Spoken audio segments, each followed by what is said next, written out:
Hello class. If you remember, last class we had stopped uh, on the drug resistant to Staphylococcus aureus and was supposed to continue methicillin resistant Staphylococcus aureus today's class. So I'll just repeat a little bit of what we did last time. The drug resistance in Staphylococcus aureus is mainly due to in three ways. One is by the production of beta lactamases inside. The other one is by alteration of penicillin binding protein, which is usually shown by the MRSA strains of Staphylococcus aureus. The other one, the most important one that we're going to do, is methicillin resistant Staphylococcus aureus. Methicillin resistant in Staphylococcus aureus is mediated by a chromosomally coded gene called the MAC-A gene. Okay, this alters the penicillin binding protein present on Staphylococcus aureus cell membrane to penicillin binding protein 2A. Okay. Now, in simple, Staphylococcus aureus. Okay. The species of Staphylococcus aureus which are methicillin resistant, these have a gene called as the MECA gene.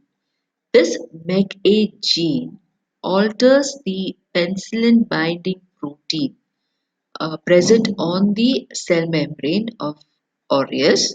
Okay, the MECA gene changes this PB to PBP to PBP2A.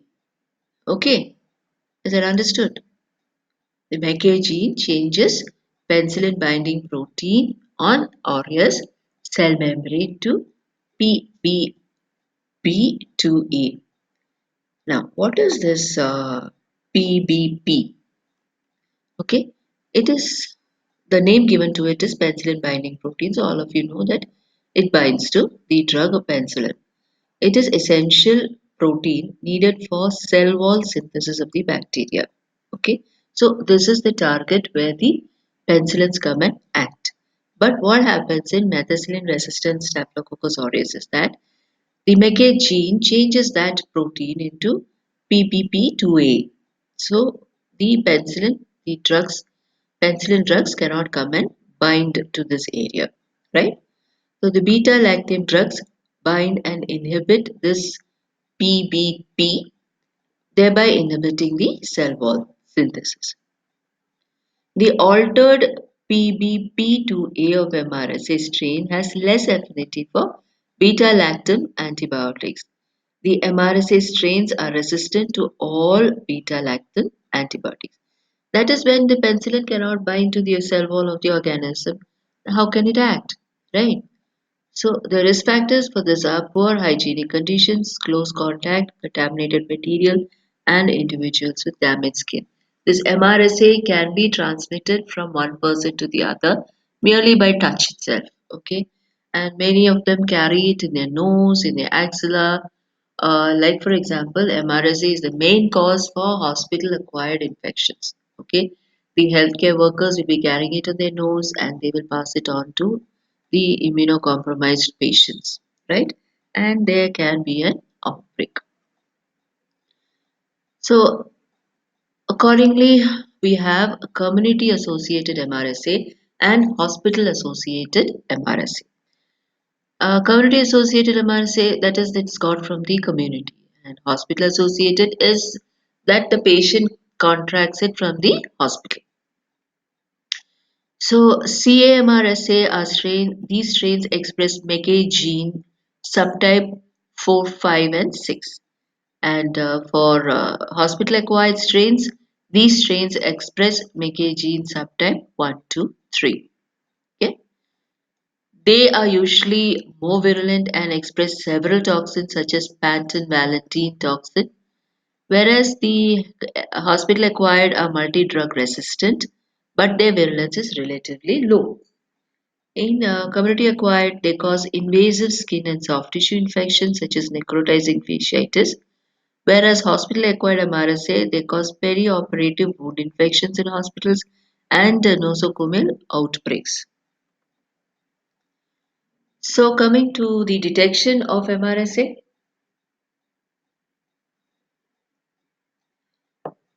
it is detected by doing the antimicrobial susceptibility testing with cefoxitin discs or oxacillin. Okay, and this is a minimum inhibitory concentration based method. These antibiotics are the surrogate marker for the identification of MRSA.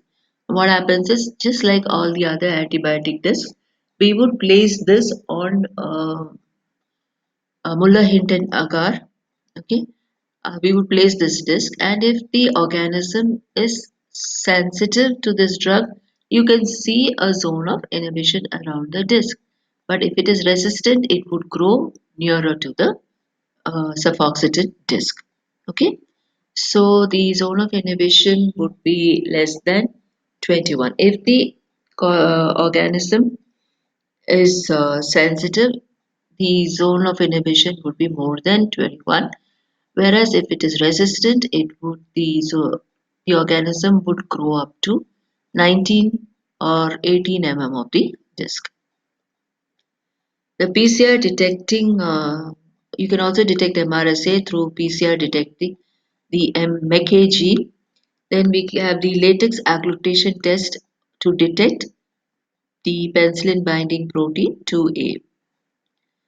Treatment for MRSA, vancomycin is the drug of choice for MRSA, but of late, even resistance to vancomycin has been seen. Alternative drugs include teicoplanin, linezolid, daptomycin, televancin, etc. Linezolid is useful for skin and soft tissue infections. Daptomycin is indicated in cases of endocarditis and complicated skin infections, not effective in pneumonia. Even drugs like tetracycline, erythromycin, or cotrimoxazole can also be effective in non-life threatening infections.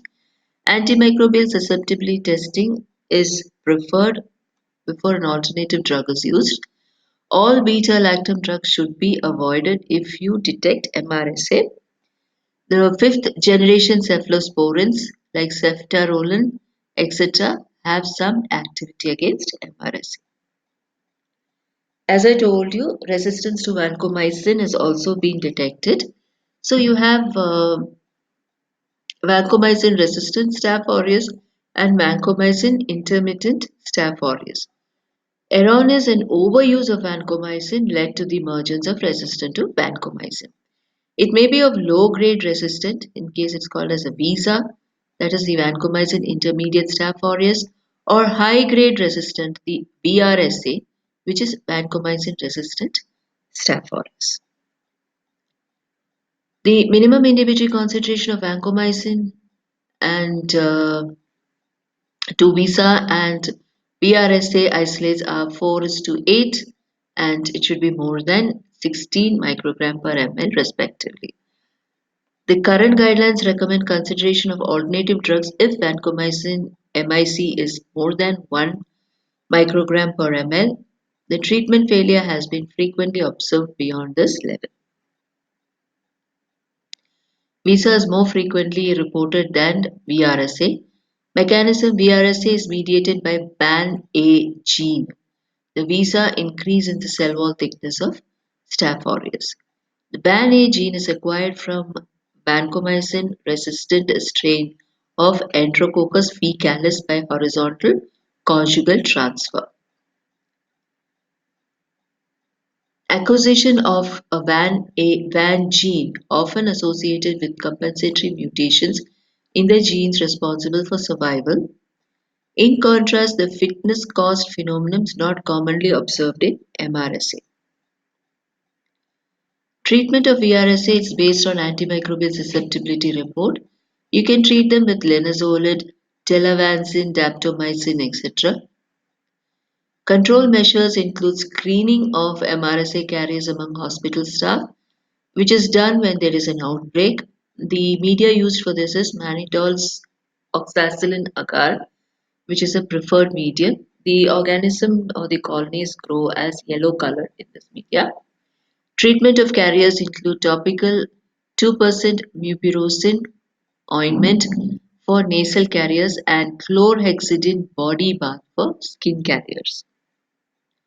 Control measures continued. It includes stoppage of antibiotic misuse in the hospital, ensure proper infection control measures like hand hygiene, and the most efficient way to prevent hospital spread, isolate the patients, and all other measures of contact precautions.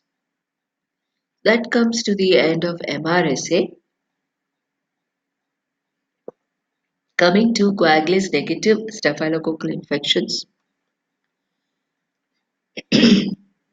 one of the coagulase negative staphylococcus is Staphylococcus epidermidis. This is the most common cons. About 75 to 80% are seen on the skin and also isolated from the clinical samples. It is present as a normal flora of the skin, oropharynx, and vagina. Its pathogenic role is greatly enhanced in the presence of prosthetic devices. The pathogenesis of staph epidermidis involves two-step process. One is the initial adhesion to the prosthetic device. The surface adhesions of the organism, the surface adhesins of the organism bind to the host serum or tissue constituents like fibrinogen or fibronectin, then and they coat the implanted prosthetic surfaces. After which they produce extracellular polysaccharide material called glycocalyx or slime. This facilitates the adhesion of Staphylococcus epidermis to the prosthetic surfaces or to the implants. Epidermidis, most common cause of prosthetic device related infections, gives rise to endocarditis and with insertion of valvular prosthesis and ventricular shunt infections. Also common cause of stitch abscess. It is coagulase negative. That is, if you remember the coagulase test, it forms a coagulum like a clot. So that is coagulase positive, whereas staph epidermidis is coagulase negative, but it is positive for phosphatase test. Then next we have is the Staphylococcus saprophyticus, most commonly seen in sexually active young women and most common cause for urinary tract infections. The other coagulase negative staph includes Staphylococcus lugdunensis and Staphylococcus schliefferi. Recently, these organisms have been associated with more serious infections like native valve endocarditis and osteomyelitis. Their enhanced pathogenesis due to expression of the virulence factors like the clumping factor and lipase, which are usually absent in other cons. So that brings us to the end of the topic. Please concentrate on this topic because it's very commonly asked for your exams as a main question, especially MRSA. Okay, and definitely you have a case study for your practicals. Okay, so it is very important, and also where Viva is concerned, many questions come from staff chapter, especially MRSA. Okay, so take care and be safe.